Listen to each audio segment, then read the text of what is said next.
Zotri Viseni, përshëndetje. Përshëndetje. Faleminderit për këtë inkuadrim dhe natyrisht pyetja e parë është se çfarë na flet ky raport i autopsisë së trupit të Vestimit.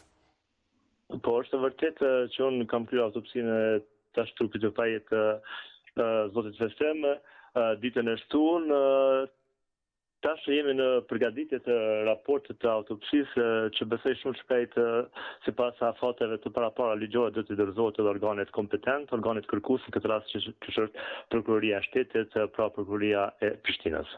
Pra, raporti është duke u përgatitur dhe për momentin nuk kemi ndonjë detaj që mund ta ndanit me media. E kuptojmë se rasti është i ndihshëm dhe jo gjithçka mund të ndahet. Duke parë ndjesinë e rastit me keqardhje, po më shumë nuk më lejohet me jap informacione sa i përket të gjetura në autopsi, sepse ato do të paraqiten në raportin e autopsisë që do t'i dërgohet Prokurorisë së Shtetit. Po, ndërkohë, Valon, sa shkon faza e përgatitjes së raportit dhe sa është afati që i njëjti të dorëzohet në prokurori?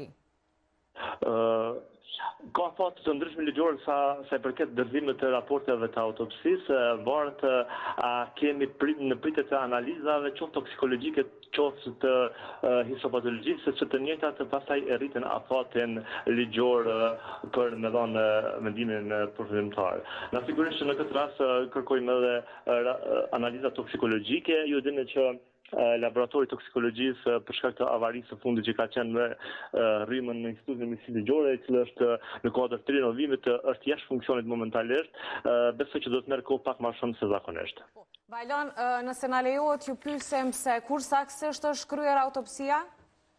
Autopsia është kryer ditën e shtunë. Ditën e shtunë. Po, edhe sa ka zgjatë i gjithë procesi?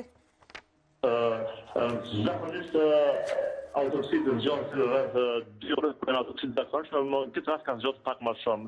Nuk e di saktë në këtë rast sonë thon, po për 2 orë po.